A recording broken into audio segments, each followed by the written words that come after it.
Hey, what's up guys, this is Saman here from Expert Gadgets. And these are 10 games you will want to play on your Nintendo Switch. But before we begin, don't forget to subscribe and hit that bell icon if you don't want to miss out on some more upcoming content. And now let's get this video started. First up, we have The Witcher 3. The Witcher 3 is such a demanding game that even in handheld mode, it has to run at a mere 540p instead of the Switch's screen native 720p. But that's rarely a distraction, while certain sacrifices such as decreased draw distance and lower quality textures are noticeable on the small screen and are more visible in certain areas than others. But they do little to degrade the experience in a meaningful way.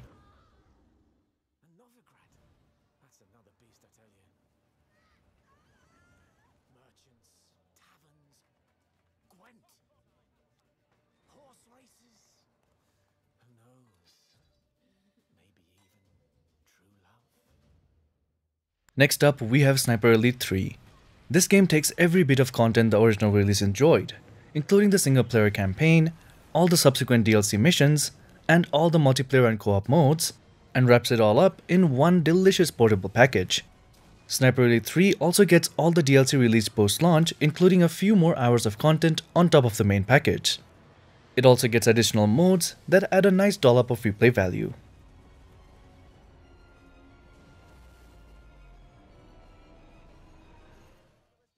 Next up, we have Grid Autosport.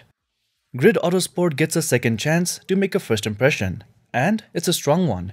There's a lot of racing for your money here, and it's varied too. This variety is the central focus of the game. Rather than keeping in a bunch of different race types and forcing you to play through all of them, Grid's career mode is split up into a bunch of smaller seasons and lets you choose which of its 5 disciplines you want to take on each time you start a new one.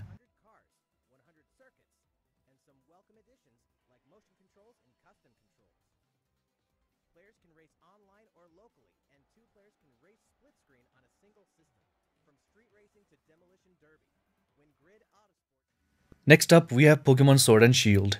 Pokemon Sword and Shield starts off just like any other Pokemon game.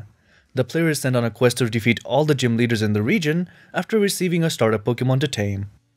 Streamlined though it may be, the new games actually give players the biggest opportunity yet to explore the world, as it includes a brand new wild area with different zones and terrains. Players will discover many types of Pokemon on their travels without even realizing that they had stumbled into a new region.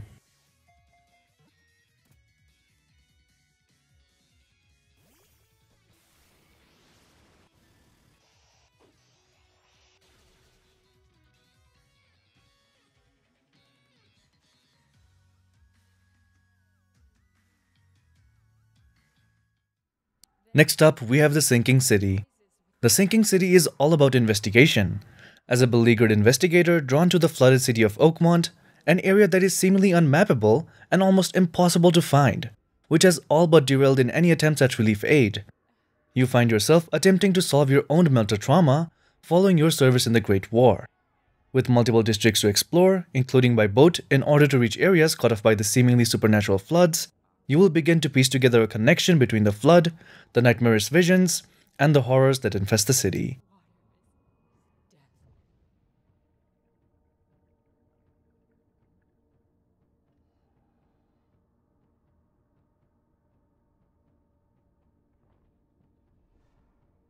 You are headed into the darkness, Mr. Reed.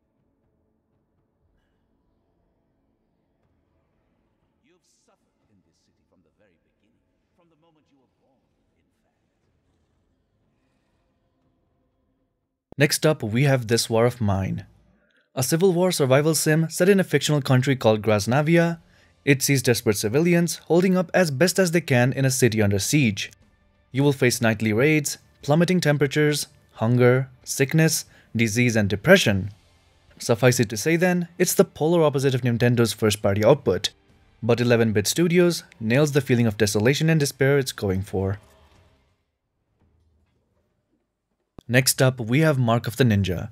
Mark of the Ninja follows the story of a nameless ninja, sometimes referred to as the Champion, on a quest with his fellow ninja, Aura, to slay the evil Count Karajan for attacking the Hisomo clan with his private military group.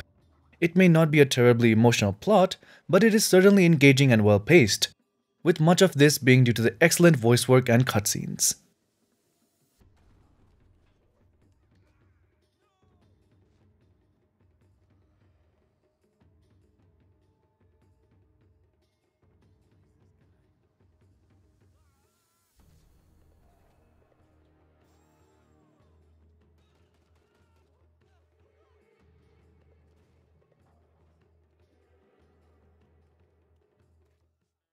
Next up, we have Thief of Thieves.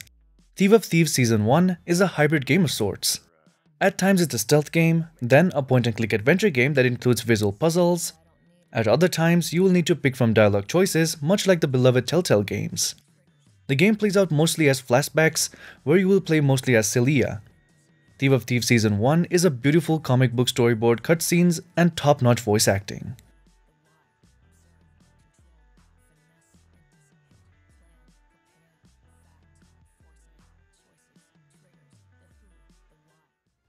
Next up, we have Jet Cave Adventure.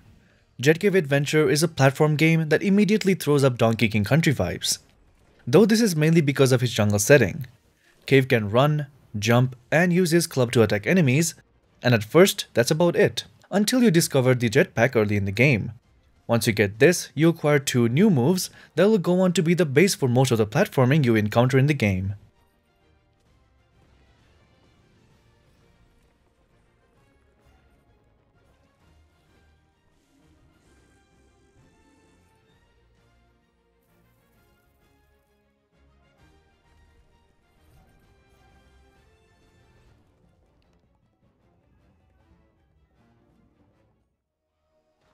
Next up, we have Overcooked 2.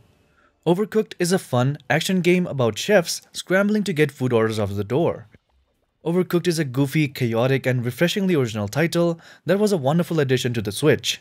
The story of this game is just as delightfully silly as in the predecessor, keeping to the overall humorous and lighthearted tone that you'd expect. After successfully averting the cataclysm of the Great Spaghetti Monster, the Onion Knight and its loyal chefs must now battle a new threat, the terrifying Unbred Horde. So that was it for this video guys. Do leave a thumbs up if you liked it. Don't forget to subscribe and hit that bell icon if you don't want to miss out on some more upcoming contents in this year. And as always, thanks for watching. This is Saman signing out.